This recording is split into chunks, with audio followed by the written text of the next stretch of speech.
ढोलकपुर नाम के एक गांव में मुरली नाम का एक गरीब आदमी रहा करता था। मुरली आटे की चक्की चलाकर अपना गुजारा करता था। उसकी चक्की पुराने जमाने की होने के कारण वो उससे ज्यादा आटा नहीं पीस पाता था, इसलिए उसकी आमदनी भी काफी कम होती थी। मुरली के साथ उसके परिवार में सिर्फ उसकी पत्नी सुधा ही थी। मुरली भैया, ये लो गेहूं और इसे पीस देना। मैं कुछ दिनों के लिए बाहर जा रही हूँ, वापस आऊंगी तो ले जाऊंगी। अरे बहन, इसे पीसने के पैसे तो देती जाओ। वो मैं आने के बाद ही दूंगी। ऐसा कहकर वो औरत चली गई। मुरली ने वो गेहूं तो पीस दिया, पर तभी एक तेज हवा का झोंका आया, जिससे मुरली ने जितना भी आटा पूरे दिन में पीसा था वो हवा के साथ उड़ गया। हे भगवान, अब मैं क्या करूं? अब मैं ग्राहकों को कहां से आटा दूंगा? मुरली ने यह बात अपनी पत्नी को बताई। उसकी पत्नी भी बड़ी दुखी हुई। वो भी सोचने लगी अब क्या होगा। हे भगवान, इस हवा ने तो हमारा गरीबी में आटा गीला कर दिया। अरे सुधा, आटा गीला नहीं, सीधा आटा ही उड़ा दिया। रोइए मत जी, कोई ना कोई रास्ता जरूर निकल आएगा। सुनिए जी, क्यों ना आप कुछ दूसरा काम कर लीजिए। वैसे भी इस गेहूं पीसने के धंधे में कोई कमाई नहीं है। क्यों ना आप हाथ रिक्शा चलाएं? लोगों का आना जाना तो लगा रहता है, इससे आपकी अच्छी कमाई भी हो जाएगी। सुधा, बात तो तुम्हारी सही है, पर रिक्शा खरीदने के पैसे कहां से लाऊं मैं? क्यों ना आप भोगी भाई के यहाँ से रिक्शा किराए पर ले लो। रोज का किराया हम उन्हें दे दिया करेंगे। यह बहुत ठीक बात कही तुमने सुधा। मैं आज ही भोगी भाई से मिलकर बात करता हूं। मुरली भोगी भाई के यहां जाता है। भोगी बड़ा ही दुष्ट किस्म का आदमी था। वो हमेशा लोगों को लूटने के चक्कर में लगा रहता था। नमस्ते भोगी भाई, मुझे आपसे कुछ बात करनी है। अरे मुरली, तू यहां? बोल, क्या बात करनी है तुझे? वो भोगी भाई, मुझे आपसे एक रिक्शा किराए पे लेना है। तू क्या करेगा रिक्शा लेकर? तू तो गेहूं पीसता है ना। अब नहीं भोगी भाई, अब मैंने रिक्शा चलाने की सोची है, इसलिए मैं आपसे रिक्शा किराए पे लेना चाहता हूं। तू क्या रिक्शा चलाएगा? एक तो दुबला सा है तू, तेरे से हाथ रिक्शा खींचा भी जाएगा? चल मान लिया तूने रिक्शा खींच भी लिया, पर तुझ जैसा भिखारी इसका किराया कहां से देगा? तू जानता है ना, मैं रोज के 500 रुपए किराए के तौर पे लेता हूं। 500 रुपए? ये तो बहुत ज्यादा है भोगी भाई, कुछ कम कीजिए ना। रिक्शा किराए पे लेना है तो ले, नहीं तो निकल यहां से। मुरली के पास कोई और चारा भी तो नहीं था। उसने भोगी की बात मान ली और रिक्शा किराए पे ले लिया। मुरली अगले दिन से रिक्शा चलाने लगा, पर यहां भी सवारी मिलना आसान नहीं होता था, क्योंकि और भी बहुत रिक्शा वाले होते थे। फिर भी जैसे तैसे करके मुरली ने पहला दिन निकाल लिया। शाम को घर पे आ गई जी, कैसा रहा रिक्शा चलाने का पहला दिन? मत पूछो सुधा, बहुत ही खराब दिन था।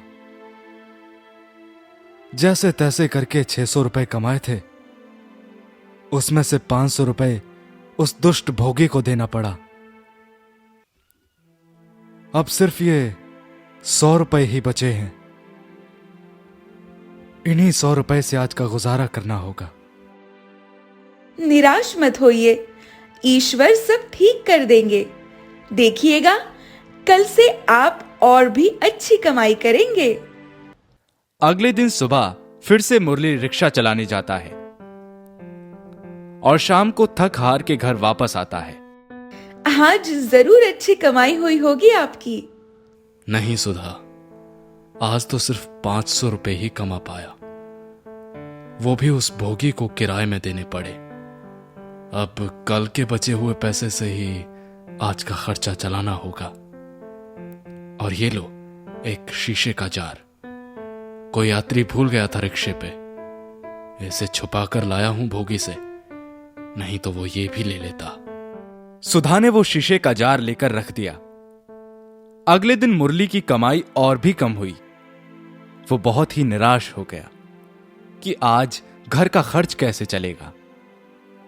उस रात सुधा और मुरली दोनों को भूखे पेट ही सोना पड़ा। अगले दिन मुरली भूखे पेट ही रिक्शा चलाने निकल पड़ा। बड़ी मुश्किल से उसे एक सवारी मिली, मगर भूख की वजह से उसका दिमाग भी काम नहीं कर रहा था और वो रिक्शा चला ही नहीं पा रहा था कि अचानक उसका रिक्शा एक पत्थर से टकरा गया और उसके रिक्शा का एक पहिया टेढ़ा हो गया और सवारी भी गिर गई। अबे अंधा है क्या? देख के नहीं चला सकता क्या? माफ करना, कल रात से भूखा हूं, इसी वजह से मेरा ध्यान नहीं गया उस पत्थर पे। अब भूखा है तो क्या हुआ? इसका मतलब तू गिराकर मेरी जान लेगा क्या? सवारी ने उसे काफी खरी खोटी सुनाई और बिना किराया दिए ही चली गई। मुरली बहुत ही निराश हो गया। टूटी हुई रिक्शा लेकर वो भोगी भाई के पास पहुंचा। भोगी अपनी रिक्शा टूटी हुई देखकर बहुत ही गुस्सा हुआ। अरे ये क्या मुरली, तूने मेरी रिक्शा कैसे तोड़ी? एक तो तूने मेरा एक दिन का किराया नहीं दिया और ऊपर से मेरे रिक्शे का टायर भी तोड़ दिया। अब इसके पैसे कौन देगा? तेरा बाप। माफ कर दीजिए भोगी भाई, वो गलती से मैं एक बड़े से पत्थर से टकरा गया और उसकी वजह से ये सब हुआ। मुझे कुछ दिन का समय दे दीजिए, मैं आपके पैसे दे दूंगा। चल ठीक है, पर 10 दिन के भीतर मुझे मेरे 3000 रुपए चाहिए। भोगी से इतनी बेइज्जती कराने के बाद मुरली सोचने लगा कि अब वो पैसे कहां से लाएगा। तभी उसे गांव के साहूकार रमेश की याद आई। उसने सोचा कि वो रमेश से पैसा मांगेगा। क्या बे भिखारी मुरली, तू यहां क्यों आया है? वो रमेश भाई, मुझे 3000 रुपए चाहिए। तू क्या करेगा 3000 रुपए का? मुरली ने रमेश को सारी बात बताई। उसकी बातें सुनने के बाद रमेश बोला, ठीक है, तू अब जा, मैं शाम को पैसे लेकर तेरे घर आता हूं। रमेश भाई, पैसे ले आए? हाँ, ये ले मुरली, पैसे ले। ये कहकर रमेश ने मुरली के हाथ में 100 रुपए थमा दिए, जिसे देख मुरली गुस्से में बोला, ये क्या रमेश भाई, बात 3000 की हुई थी और तुमने तो सिर्फ 100 रुपए दिए हैं। ठीक ही तो दिए हैं, जितनी तेरी औकात है उतने ही दिए हैं ना, भिखारी कहीं के। जा, अब इन पैसों का आचार डाल दे। ऐसा कह के साहूकार वहां से चला गया। लेकिन साहूकार की बातें सुनकर मुरली और उसकी पत्नी बहुत गुस्सा हुए। पर रमेश की बातें सुन मुरली को एक ख्याल आया और उसने सुधा को कहा, सुधा, तुम्हें तो बहुत ही अच्छा अचार बनाना आता है और ऊपर से तुम दिन भर खाली ही बैठी रहती हो, तो क्यों ना उस शीशे के जार में तुम अचार बना दिया करो। इससे हमारे जार खरीदने के पैसे भी बच जाएंगे और वो बेकार पड़ा जार हमारे काम भी आ जाएगा। सुधा कुछ हिचकिचाने के बाद मान गई। मुरली उस 100 रुपए से आचार बनाने का सामान ले आया और सुधा ने उस जार में आचार बनने के लिए डाल दिया। अगली सुबह जब सुधा ने वो जार देखा तो वो हैरान हो गई। ये देखिए जी, अचार तो एक रात में ही तैयार हो गया। जबकि अचार तैयार होने में 1 महीना लगता है। ये तो बड़ी ही खुशी की बात है। लाओ, मैं आज इन्हें बाजार में बेच आता हूं। मुरली आचार बाजार में बेच आया। उससे उसकी काफी अच्छी कमाई हो गई। इस तरह सुधा रोज आचार बनाती और मुरली उसे अगली सुबह बाजार में बेच आता। देखते ही देखते मुरली ने अपने सारे कर्ज चुका दिए। भोगी भाई के 3,000 और रमेश के 100 रुपए भी लौटा दिए और उसने उस औरत का आटा भी दे दिया। फिर एक दिन सुधा जब अचार बना रही थी, तभी उसके हाथ से वो जार गिरकर टूट गया और उसमें से एक जिन बाहर निकला, जिसे देख सुधा और मुरली दोनों हैरान हो गए। डरो नहीं, मैं ही हूं जिसके कारण तुम्हारा अचार एक दिन में तैयार हो जाता था। मुझे एक दुष्ट तांत्रिक ने इस जार में कैद करके रखा था, लेकिन जब मैं तुम्हारे साथ इस घर में आया तो मुझे तुम्हारी परिस्थिति पे दया आ गई। इसलिए महीनों में तैयार होने वाला अचार एक दिन में तैयार कर देता था। खैर, अब तुम्हें इस जार की कोई जरूरत नहीं है, क्योंकि तुम्हारी अब माली हालत ठीक हो चुकी है।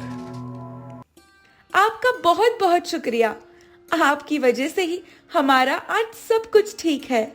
शुक्रिया तो मुझे भी आपका करना चाहिए, क्योंकि आपकी वजह से ही मैं जार से आजाद हो पाया हूं। मैं जाते जाते तुम्हें एक आशीर्वाद देता जा रहा हूं, जिससे तुम्हारा ये आचार का बिजनेस बहुत बड़ा हो जाएगा।